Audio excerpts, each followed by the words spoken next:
উপদেষ্টাদের পদত্যাগ চেয়েছেন মির্জা ফখরুল ঈদের দিনে। ব্যাপারটা ১ সেকেন্ড ভাবুন, প্রয়োজনে ভিডিওটা বন্ধ করে দিন বা পজ করুন। ঈদের দিনে উপদেষ্টাদের পদত্যাগ চেয়েছে। এখন কথা হলো, সেটি একটি ব্যতিক্রম বিষয়। ঈদের দিনে পদত্যাগ, আবার এই জিনিসটি ব্যাখ্যা করেছেন মোস্তফা ফিরোজ। নিশ্চয়ই সাংবাদিক মোস্তফা ফিরোজ সম্মানিত মানুষ, তার ভিডিও আপনারা দেখেন।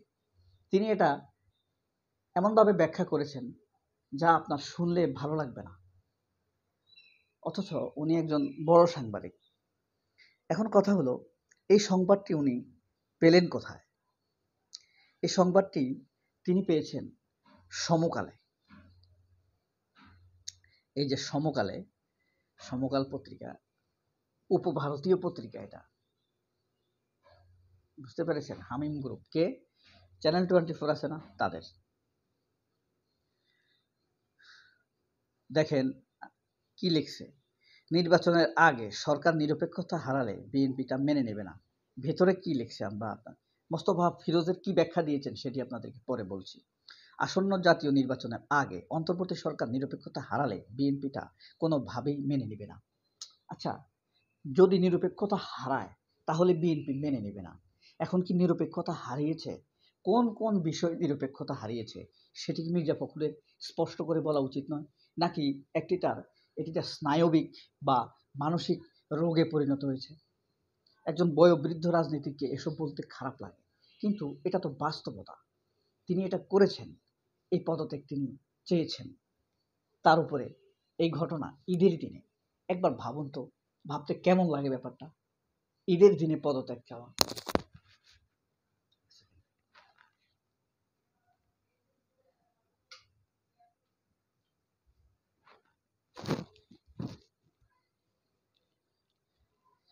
এই যে তার পদত্যাগ চাওয়া,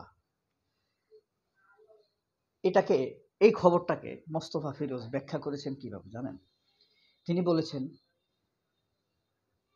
এই যে যদি ডক্টর ইউনূস, তিনি এইভাবে বলেছেন, ঠিক ডক্টর ইউনূসের অনেক সম্মান সারা পৃথিবীতে, বিরল ব্যক্তিত্ব, সারা পৃথিবী জুড়ে সবাই তাকে সম্মান করে, কিন্তু ডক্টর ইউনূসের উপদেষ্টা পরিষদে এমন কিছু লোক আছে যারা বিতর্ক সৃষ্টি করছেন। তিনি এটা কাদেরকে বুঝিয়েছেন? কারা বিতর্ক সৃষ্টি করছে? আচ্ছা, এরপরে তিনি বলেছেন সার্জিস হেলিকপ্টারে এসেছে, পঞ্চগড়ে গিয়েছে, এসব বলেছেন। সেখানে টিএনওদের সাথে বৈঠক করেছে, মিটিং করেছে, এসব বলেছেন মোস্তফা ফিরোজ। এসব কি সরকারের নিরপেক্ষতা হারানোর বিষয়? এসবের কারণে কি নিরপেক্ষতা হারায়? তাহলে এই যে মির্জা ফখরুলরা অ্যাটর্নি জেনারেল নিয়োগ দিল, প্রধান বিচারপতি মির্জা ফখরুলের দলের লোক, সেটা কি নিরপেক্ষতা ভঙ্গ হয়নি? হয়েছে। সেটা কেন মির্জা ফখরুল বললেন না? আবার মোস্তফা ফিরোজই বা কিভাবে সেটা একটু ব্যতিক্রমভাবে ব্যাখ্যা করার চেষ্টা করলেন? ব্যতিক্রম কি? আমি মনে করি এই ব্যাখ্যাটা, আমি খুব পছন্দ করি মোস্তফা ফিরোজকে, কিন্তু তিনি যে এই কথায় তার একটা অনৈতিকতার ছাপ রয়ে যায় না? অনৈতিকতা কি খুঁজে পাওয়া যায় না? তিনি সব দোষ এই সমন্বয়কদেরকে দিয়ে দিলেন, আসিফ মাহমুদকে দিয়ে দিলেন, মাহফুজ আবদুল্লাহকে দিয়ে দিলেন। মির্জা ফখরুলের কোনো দোষ নেই? মির্জা ফখরুল কি কৃতজ্ঞ হতে পারে না এই সার্জিসদের কাছে, হাসনাত আবদুল্লাদের কাছে, মাহফুজ আবদুল্লাদের কাছে একটু কৃতজ্ঞতা কি প্রকাশ করতে পারে না? মানুষকে কি এতটা অনৈতিক হতেই হবে?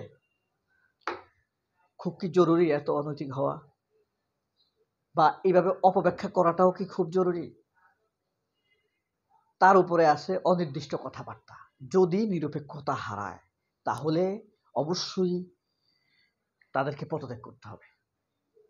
শুধু কি তাই, আরো কয়েক ধাপ এগিয়ে গিয়েছেন। তারপরে হলো নির্বাচন নিয়ে কথা বলেছেন। আরে ভাই, ঈদের দিন মুক্ত খালেদা জিয়া, মুক্ত তারেক রহমান, মুক্ত মির্জা ফখরুল, এটার আনন্দ বা কৃতজ্ঞতাটা প্রকাশ করেন, শুভেচ্ছাটা প্রকাশ করেন। ঈদের দিন তো এই জিনিসটা করতে পারতেন, তারা পারতেন না? মোস্তফা ফিরোজ কি সঠিক ব্যাখ্যাটি দিতে পারতেন না? এই কথাটি বলতে পারতো মোস্তফা ফিরোজ, এই কথাটি অন্তত বলতে পারতো। মির্জা ফখরুল কোর্ট, আমি বলছি যে মির্জা ফখরুল যে আজকে মুক্ত, তারেক রহমান আজকে মুক্ত, খালেদা জিয়া মুক্ত, রিজভী মুক্ত, হাজার হাজার নেতাকর্মী মুক্ত, এটার জন্য মির্জা ফখরুল অবশ্যই উপদেষ্টা এবং ছাত্র সমন্বয়কদেরকে কৃতজ্ঞতা মিশ্রিত শুভেচ্ছা জানাতে পারতেন, একান্তভাবে বিএনপি অফিসে আমন্ত্রণ জানাতে পারতেন, তারা না আসুক, তাদের সাথে একটি ঈদ বৈঠক করতে পারতেন না? মির্জা ফখরুল কি খুব বেশি ক্ষতি হয়ে যেত? হতো না। আচ্ছা বলুন তো, তাহলে মির্জা ফখরুল কেন এই কাজগুলো না করে তিনি কেবল সমালোচনার দিকেই তার তীর ছুঁড়ে দিয়েছেন? এর প্রধান কারণ হলো, আসলে মির্জা ফখরুল যদি তাদের সাথে কোনো লিয়াজোগ গঠন করেন, তাহলে কিন্তু বিএনপির সাথে সেখানে তারেক রহমানের একটা উপস্থিতি থাকবে অনলাইনে, তাহলে বিএনপি তথা তারেক রহমানের সাথে একটা নৈকট্য তৈরি হবে সমন্বয়কদের সাথে। আর এই সমন্বয়ক বা ছাত্রদের সাথে যদি নৈকট্য তৈরি হয়, তাহলে মির্জা ফখরুলের মহাসচিব হিসেবে রাজনৈতিক ভ্যালিডিটি থাকে না। আপনি বলতে পারেন কেন থাকে না? কারণ হলো, এই যে ঢাকায় পার্টি অফিসে বসে বসে, গুলশান বনানীতে বসে বসে সাংবাদিকদের মাইক্রোফোন বোম হাতে নিয়ে এত কথা বলার বাইরে মির্জা ফখরুলের আর কোনো রাজনীতি নেই। কারণ কি, হাসিনার পালানোর পর মির্জা ফখরুল কয়টি জেলা সফর করেছেন, কয়টি জেলার আহ্বায়ক বা কমিটির সাথে বৈঠক করেছেন, বা কোন সাংগঠনিক সম্পাদককে কোথায় দায়িত্ব দিয়েছেন, কোথায় দায়িত্বশীলদের সাথে দেখা করেছেন, অথবা জেলা পর্যায়ের উপজেলা পর্যায়ের দায়িত্বশীলদের সাথে ঢাকায় ডেকে একটি মিটিং করেছেন, দিক নির্দেশনা দিয়েছেন?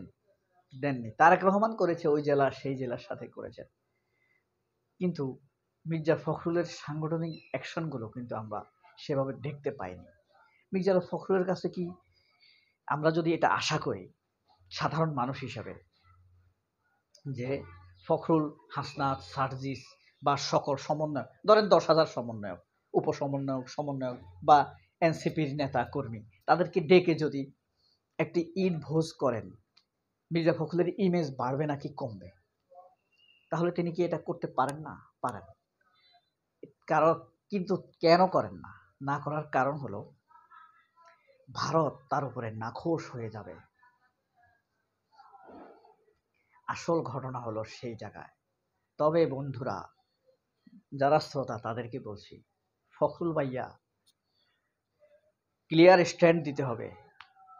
যতই নির্বাচন চান, লাভ হবে না। ক্লিয়ার করে বলতে হবে ভারতের পক্ষে নাকি বিপক্ষে, দেশের স্বার্থের পক্ষে নাকি বিপক্ষে। এই জিনিস ক্লিয়ার হওয়ার আগে থাম্বেল মেরে ভোট দেওয়া বা সিল মেরে ভোট দেওয়া নেহি করেঙ্গা। যতক্ষণ তুমি নিজের অবস্থান পরিষ্কার না করবা, ততক্ষণ পরিষ্কার সিদ্ধান্ত নিব না আমরা কাকে ভোট দিব। সবাই অনেক ভালো থাকবেন। আল্লাহ হাফেজ। আসসালামু আলাইকুম।